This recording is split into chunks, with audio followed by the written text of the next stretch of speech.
Filhos queridos, em nome de Jesus, nosso bom e amado Mestre, às primeiras horas da manhã deste dia, te buscamos, Senhor, para te sentir na presença de todos aqueles que nos cruzarem o caminho.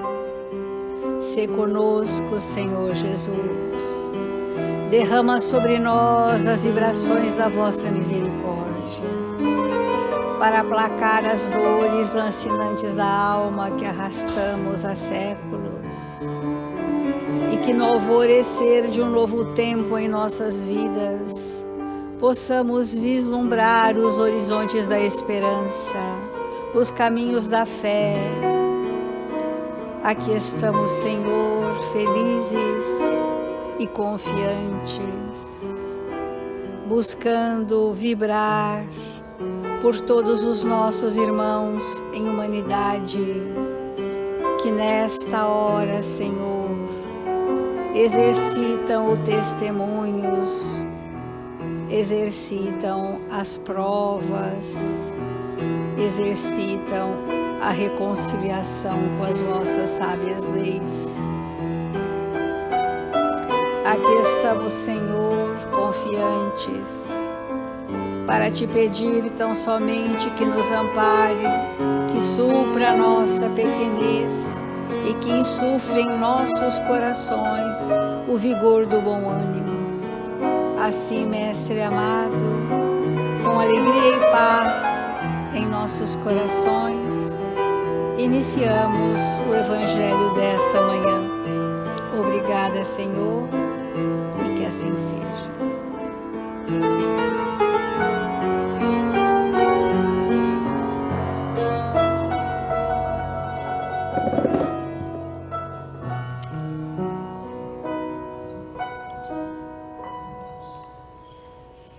Do Evangelho segundo o Espiritismo, capítulo 10, item 8. O sacrifício mais agradável a Deus. Ide reconciliar-vos com o vosso irmão. Jesus ensina que o sacrifício mais agradável ao Senhor é o que o homem faça do seu próprio ressentimento, que antes de se apresentar para ser por ele perdoado, precisa o homem haver perdoado e reparado o agravo que tenha feito a alguns dos seus irmãos. O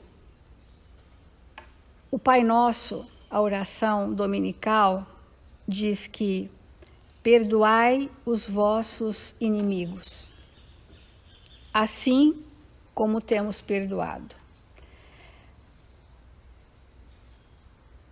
Pressupondo que precisamos antes reparar os agravos enquistados nos meus sentimentos que me impedem de perdoar, porque não houve ainda o sincero arrependimento. O espírito, não tendo consultado a sua consciência e percebido o mal que causou, sempre vai se sentir o ofendido e nunca o ofensor. E nas tramas evolutivas, nós percebemos que as situações de agravo dos relacionamentos estão relacionados a séculos onde ora agredimos, ora fomos agredidos, num círculo vicioso que atravessou os túmulos, atravessou os séculos, em tramas de vingança, em tramas de provocações descabidas e desproporcionais ao estímulo da hora, denunciando que o nosso passado está muito presente em nós. E por isso não nos percebemos.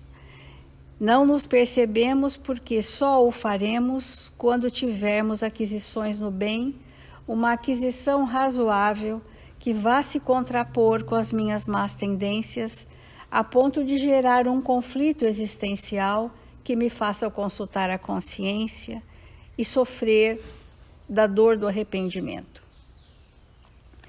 A dor do arrependimento ela é absolutamente necessária para que eu repare o agravo que tenha feito a alguns dos meus irmãos.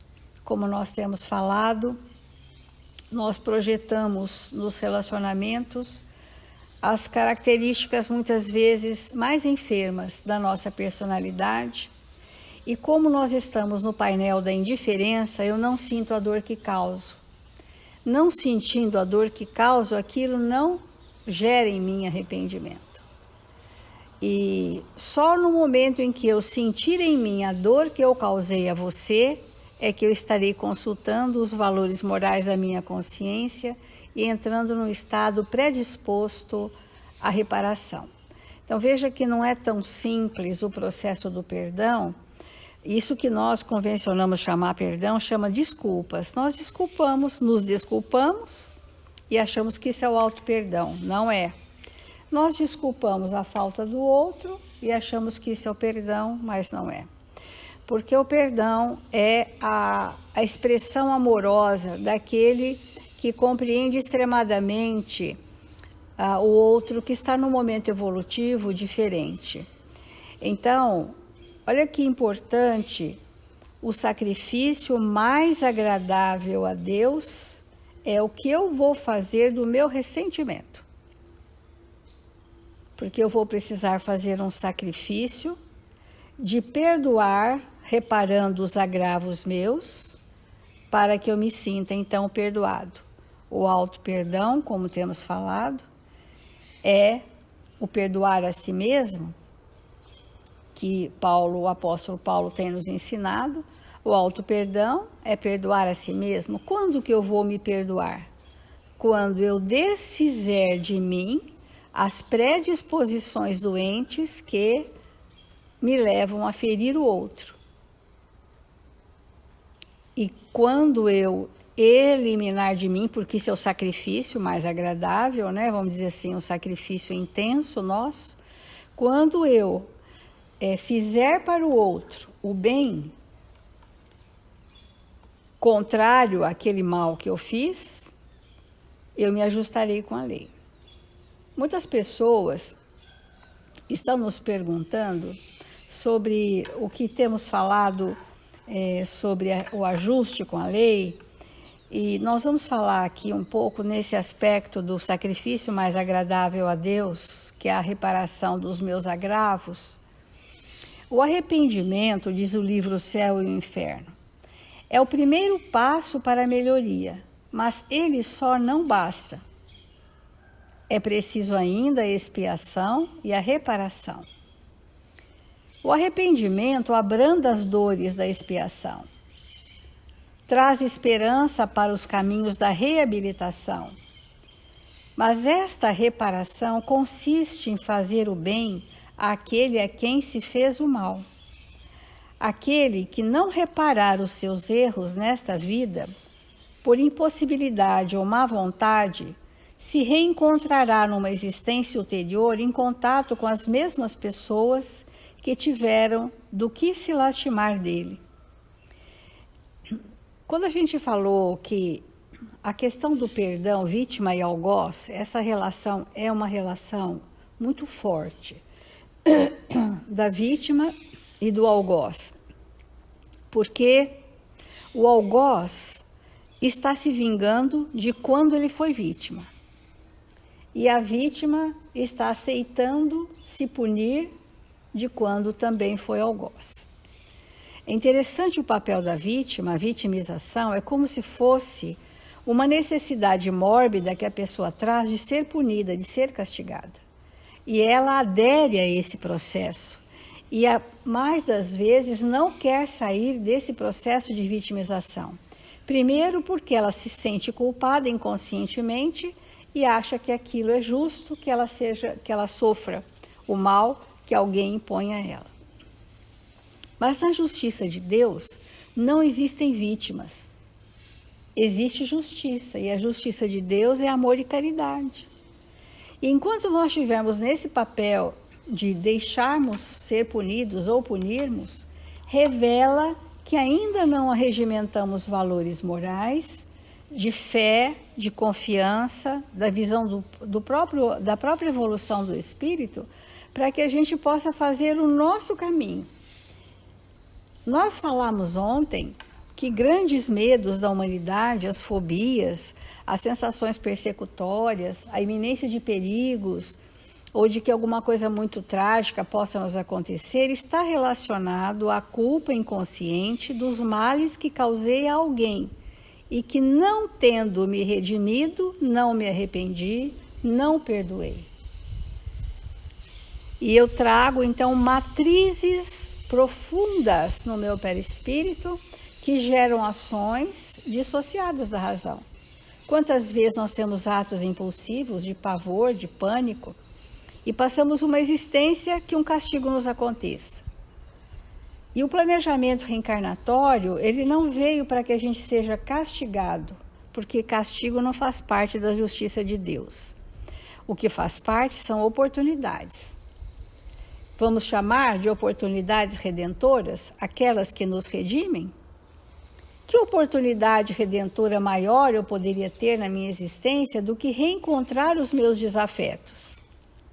Para que eu construa com eles sentimentos novos e pacifique a minha culpa e abrande os meus temores, que está relacionado a essa culpa. E quando eu vejo na minha injunção familiar os antigos algozes, os antigos cúmplices, os meus comparsas, a par daqueles que nos amam, eu já tenho um temor e desenvolvo muitas vezes, e aplaudido socialmente, pelo impulso da fuga social. Eu entro no processo do isolamento social. Eu entro no processo de me ausentar daquele núcleo de convivência. A pretexto de ser feliz, entre aspas, eu acabo evitando a oportunidade redentora, que é Jesus permitiu que nos reencontrássemos para fazermos um caminho de 1000 passos, nos ajustando com a lei, para que eu possa fazer mais 2000, aprendendo a amar.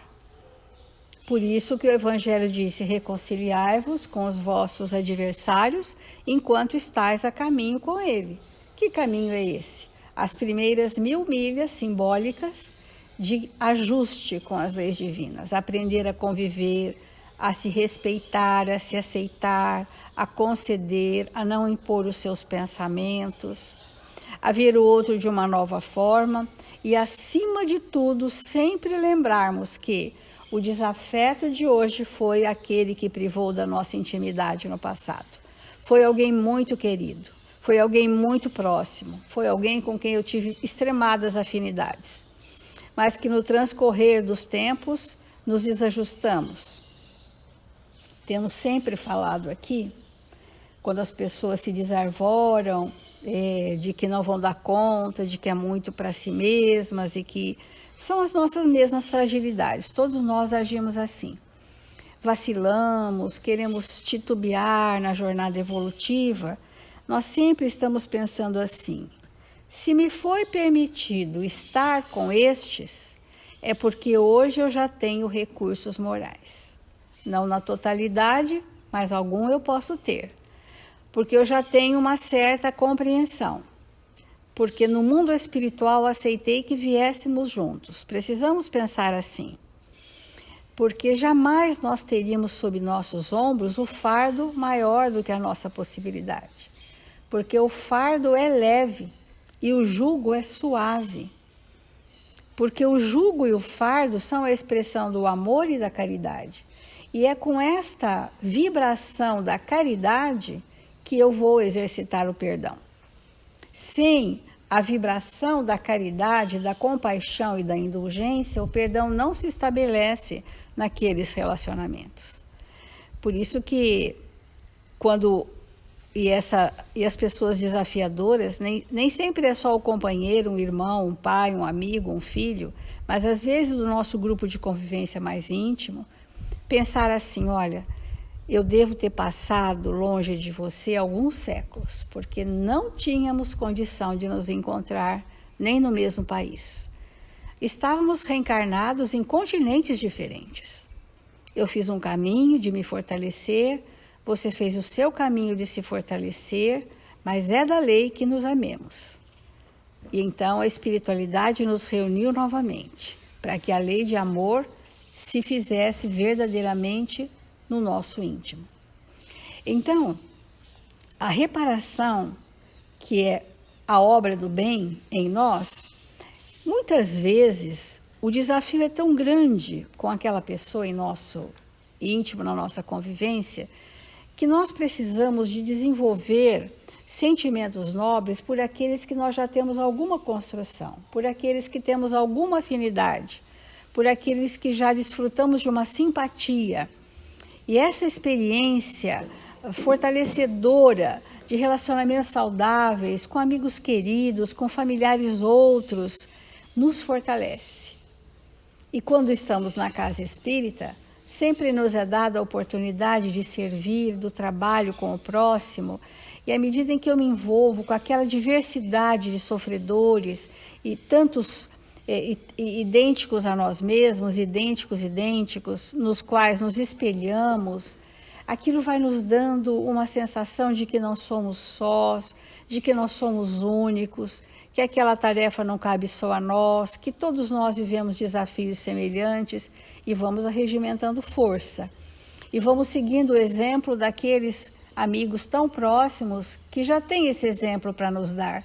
E vamos seguindo no encalço desses espíritos sinalizadores para nós, nossos evangelizadores de alguma forma, e aí nós vamos tendo a força para voltar ao reduto familiar e sentir eles os mesmos, mas eu renovado.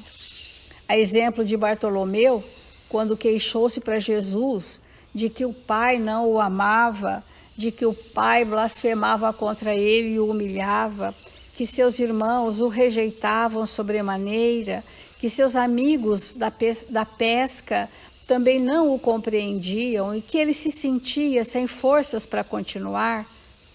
Jesus fez com que Bartolomeu visse a mesma realidade de uma forma muito mais abrangente, que é a forma da oportunidade redentora, de estar se ajustando com aquele pai, outrora seu inimigo, com aqueles irmãos que estavam na imaturidade da visão do Espírito, com seus companheiros de pesca que traziam ainda as corrupções do mundo.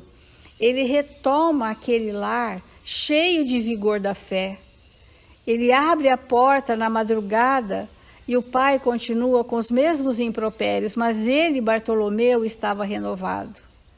E os irmãos também se dirigiram a ele com a mesma agressividade, mas ele os compreendeu, os perdoou e se transformou. Então, são muitos os exemplos da reparação, de nós fazermos o bem sem lastimar da oportunidade, sem a queixa. Esta lição que nós trouxemos ontem do Justiça Divina, que ainda falaremos um pedacinho, diz assim: fomos perdoados pela manifestação de fraqueza, porque as nossas faltas são fraquezas da alma, são invigilâncias. Mas o desastre que provocamos no outro é dor moral que nos segue todos os dias. Eu sigo com aquela dor. A dor que eu provoquei no outro, eu sigo com aquela chama. A chama da raiva que eu acendi no outro. Eu sigo com aquilo enquanto eu não fizer a reparação, enquanto eu não sanear em mim a matriz geradora do mal que eu te provoco. Esta é a forma mais inteligente que nós entendemos sobre o perdão, que os Espíritos têm trazido para nós, para que eu te perdoe, ou seja, para que as suas ações nunca me firam. Eu não posso ter receptores da vibração compatível com a sua. Se eu me magoo porque você me rejeita, o que eu tenho que sanear em mim? O núcleo da rejeição que eu trago comigo? Ora, se eu não suporto ser rejeitada, é porque ao longo dos séculos eu rejeitei. E eu trago essa vulnerabilidade, essa suscetibilidade, esse núcleo de mágoas infindáveis, todas as vezes que eu pressuponho remotamente que você vai me rejeitar, eu agrido primeiro. Eu fujo primeiro, pretensamente para me defender. Mas o que o Evangelho está nos ensinando? Se eu sou vulnerável a ser rejeitada, eu preciso sanear a rejeição em mim. Aí qualquer pessoa que vai me rejeitar não vai me magoar, não vou ficar ressentida e não vou ter nenhum tipo de melindre. Porque eu não tenho mais aquele registro desorganizado energeticamente que me predispõe à vulnerabilidade. Alguém consegue magoar Bezerra de Menezes, Eurípides Barçanufo? Alguém consegue fazer o mal para esses espíritos? Nós podemos ter a tendência ao mal, mas eles jamais são atingidos, porque eles não têm os receptores que conectam com a minha dificuldade. Enquanto isso não estiver bem claro para todos nós, que temos essa extremada vulnerabilidade, nós vamos sempre achar que alguém está nos fazendo mal. Esse é o maior engano do espírito, achar que alguém me fez mal. Alguém projetou em mim o seu conteúdo, mas eu sigo a lei. É diferente. Eu tenho compaixão e piedade pelos seus desatinos, então me sinto um espírito com alguma condição de te compreender e ser, então, indulgente. Mas comigo quero seguir a lei, com rigor. Essa é a diferença. Quase sempre aqueles que passaram pelos golpes da nossa irreflexão, olha, as pessoas, amigos, receberam golpes nossos, de atitudes impulsivas e irrefletidas. Já nos perdoaram incondicionalmente, fulgindo nos planos superiores, brilham. No entanto, pela lei de correspondência, ruminamos por tempo indeterminado os quadros sinistros que nós mesmos criamos. Aqueles que nos perdoaram estão cintilando vibratoriamente. E eu estou ruminando há séculos, às vezes. Olha que ele usa a palavra ruminação. Ruminamos por tempo indeterminado quadros sinistros. São quadros de memória que eu alimento porque a minha mágoa é superlativa e eu quero deixar viva essa ferida na minha alma. E por isso sofro. E o outro já me perdoou. É por isso que Allan Kardec afirmou convincente que depois da morte, até que se redima no campo individual, para o criminoso a presença incessante das vítimas e das circunstâncias do crime é suplício cruel. É o sacrifício mais agradável a Deus. Até que eu não me redima no campo individual, as minhas vítimas estarão próximas. Mesmo que elas já me tenham perdoado, mas eu estou na ruminação dos quadros doentes da minha memória. Então nós vamos encerrar com essa reflexão, sugerindo que nós possamos estender o nosso novo olhar para aqueles que conosco convivem e sentir quais são aqueles que para mim são as oportunidades redentoras, que sem eles eu não chego ao estado de equilíbrio a que vim atingir nessa encarnação.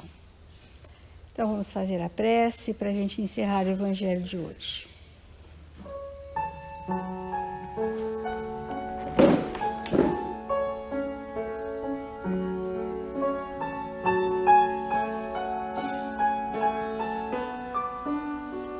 Senhor Jesus, ensina-nos a servir sem perguntar a quem ou até quando, para que a nossa existência na Terra seja pautada no exercício do bem constante.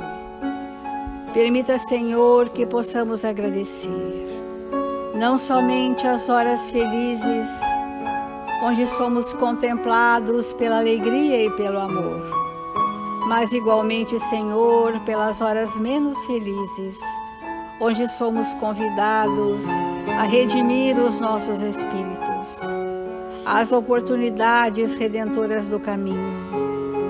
Ampara-nos, Senhor, os propósitos edificantes, fortalece-nos o ânimo, para que com coragem e fé seguiremos, Senhor, ainda que com os joelhos desconjuntados e os pés sangrando. Fortalece-nos para que, arregimentando multidões de servidores, possamos doar dos nossos melhores sentimentos à multidão dos nossos irmãos em humanidade, que ora passam por provas expiatórias coletivas. Que todos eles, Senhor, recebam desta gleba as vibrações sublimes do vigor, da esperança e do recolhimento íntimo, do aconchego misericordioso de Deus em favor de todos. Obrigada, amigos queridos. Obrigada, Senhor Jesus, e que assim seja, Mestre.